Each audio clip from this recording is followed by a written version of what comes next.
21, in his image. God said, let us make man in our image and in our likeness. The image is what I see on the outside.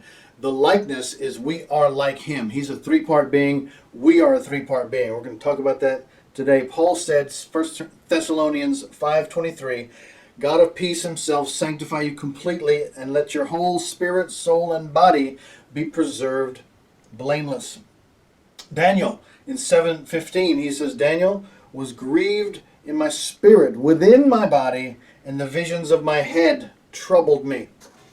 Very clear, he was grieved in his spirit. When the Bible talks about the spirit, it talks about things like grieving, yearning, longing, perception, knowing. And when it talks about the mind and the emotions, it talks about feelings and decisions and thoughts.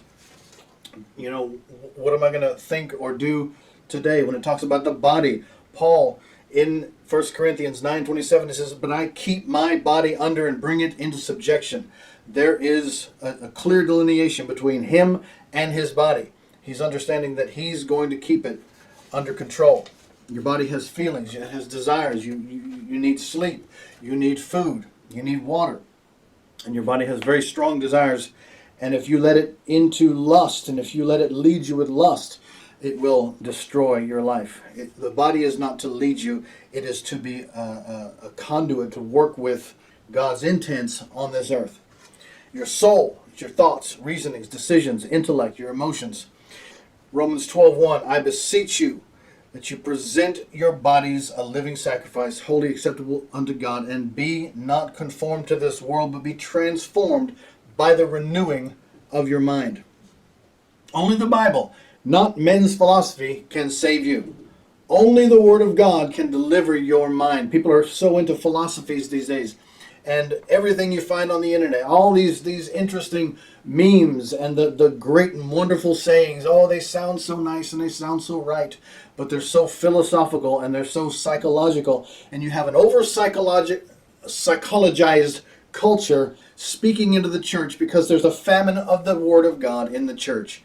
A famine, and people are desperate for something that works. Only the Word of God works. If you don't have something working for you, don't reach into the world for their philosophy. I've seen people go to those things and they end up bound up tighter than you can imagine. They are destroyed in life by those things.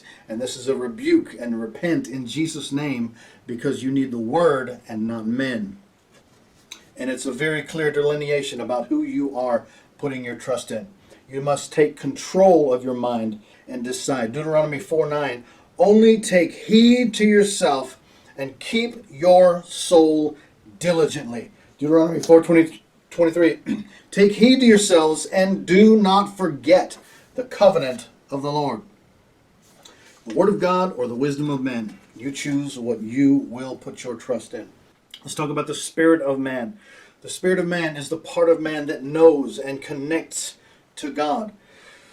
You see, you have our awesome God, and He connects with you by His Spirit to your spirit.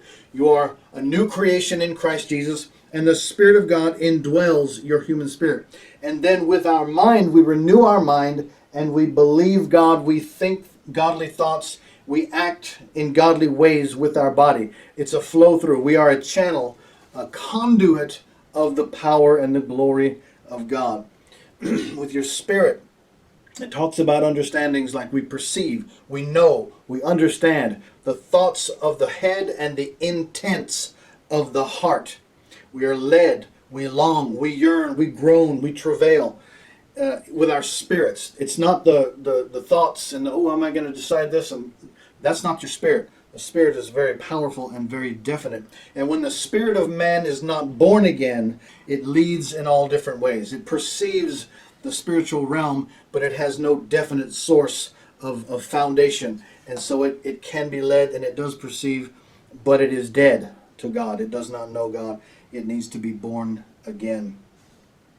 Paul knew, and he connected to the purpose of God by his Spirit. He said in Romans 1 verse 9, for God is my witness, whom I serve with my spirit in the gospel of his Son. Check out the notes. There's a lot in here about that.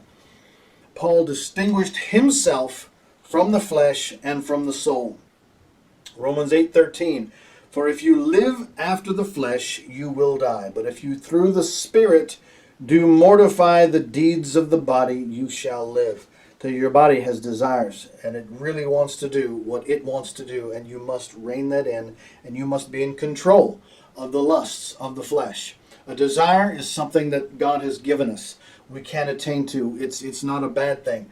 But a lust is a desire that's stepped over the edge. It's stepped over the line into something that is ungodly, something that is not given, something that is not allowed. It's body things, but God says don't do that because that will destroy you. And so we need to take our body under control and not listen to the lusts of the flesh or the things that tickle our minds. Now, this understanding here is very critical to your life of faith. And you cannot trust God with your complete heart unless you know what the complete heart is made up of. The heart in Scripture is revealed as the combined spirit and soul. It's the inner man. Proverbs 3:5-7. Trust in the Lord with all your heart and lean not to your own understanding. Don't lean on that part of your heart. It says, the whole heart must be confident in God. 1 John 3:21. Beloved, if our heart condemn us not. This is talking about Christians. Your spirit is never condemning you. Your spirit is in contact with God. Your spirit is righteous. Old things are passed away. All things have become new. Your spirit is the one inside of you crying, Abba, Father. The Spirit of God. It's the one that knows that you're a child of God, forgiven and loved. Your heart part that is not born again is your soul and needs to be not condemning you, but you need to understand through your soul, by your soul, a washed soul, that God Almighty is on your side. If our heart condemn us not, then we have confidence toward God, and whatever we ask, we receive from Him. So if your heart is condemning you, then that's your soulish part. James chapter 1:5-8. Let him ask in faith, nothing wavering. He that wavers is like a wave of the sea, driven with the wind and tossed. Let not that man think he will receive anything from God, because you're not in faith. Your spirit is, but your mind is not. Your heart is divided. He is a double-minded man, unstable in all of his ways. In other words, your spirit is telling your mind, because it's connected to your mind, saying, believe God. But the world is saying, believe me. Peter had that struggle, and he sunk as he was walking on the water. Double-minded man is unstable. Keep your mind reined in and renewed to the Word of God. The spirit is where you know. The soul is where you think. The body is where you do. With the spirit, see, God the Father is the motivator. In 1 Corinthians 12, verse 4-7, it speaks of God as the operator, Jesus as the administrator, and the Holy Spirit as the manifester. When we understand God, God the Father is the love. Jesus is the grace. He's the one that brings the salvation. He does the thing. God the Father says, man, these people need saved. Jesus says, I'll do it. And the Holy Spirit says, man, I'll go with you. And He's the manifester. And He's the power that we see demonstrated. And this, in the same way, it's the thoughts and intents of the heart. God intends to do these things with us. God speaks these things into our spirit. With our souls, then, we renew our minds, we get educated, we do all the things we need to do in our minds so that we can administrate and administer the kingdom of God that we know God wants to produce on the earth. And we are united, not divided in our hearts. We are united, and we bring our body into subjection so that spirit, soul, and body, we are serving God like Paul said we should. God bless you.